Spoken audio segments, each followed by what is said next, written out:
Hello, so this is the Glamhairous hair that I have had for over a year now. It has been a year and 7 months I've had this hair. I've had I have a year review on this hair, and then this is the year and 7 months review of the hair. So a little bit of an update. When I first got this hair, I would wear it as a sew-in for 2 months.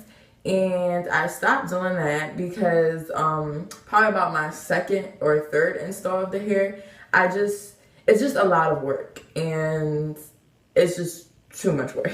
So I started making U-part wigs, and this wasn't the first hair that I made a U-part wig out of.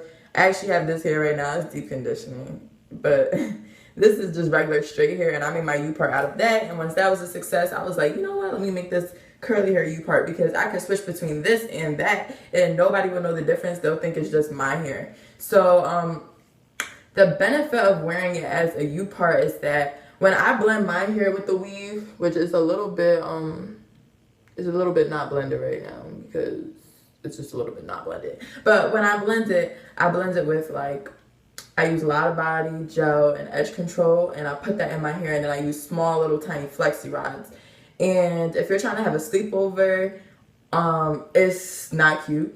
If I'm coming home drunk, or that wasn't a good thing to say, but if I'm coming home from a hard day at work or something, and I don't feel like putting in flexi rods, it's just not gonna work. It's just too much to do. So I rather wear it in like max 2 week increments, because at 2 weeks I'll be sick and tired of it. And also I've worn this as a U-part on vacation. So like when I travel, like, you know, like the night before you travel, you want to pack everything, I'll just wear my straight hair, and then after I get in like the groove of my vacation, by the way, I braid my hair underneath, but I'll just switch the part to the side. I'd rather wear this hair as a side part, and then I'll rock it out with the curly hair for the duration of my vacation.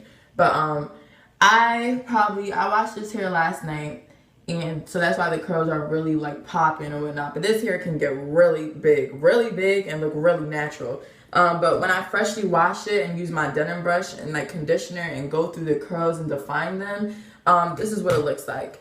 And I'll probably do that like once in a while, just because the hair can get tangled over time. When I had a weave, it wasn't a problem, but because this is a wig, and I'm not like the Picasso of wig making, it can get like tangled in the back. So I'll go through and just straighten that out, and it's not a problem with this hair. You just have to make sure you saturate it with conditioner.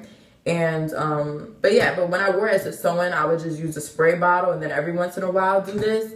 But when I wear it as a wig, I would just wet it at night, and then when I wake up in the morning, it'll be dry, which is another thing I like, because in the summertime, in the summertime, it's okay to wet your hair every day, because in like 30 minutes when you go outside, it's gonna be dry. But in the wintertime, nobody wants to go outside with no wet hair, so I prefer to wash it at night. And then it's not wintertime yet, it's September, so but it's 70 degrees outside right now. So if it's wet at night, in the morning it'll be dry, so I won't have no problem going outside with curly hair. So that's good problem solving. I don't think I stated at the beginning of the video how long I've had this hair. I've had this hair for a year and 7 months. And I recently stopped wearing it. After about a year, I stopped wearing it as a sew-in. And I would oscillate between this and straight black hair.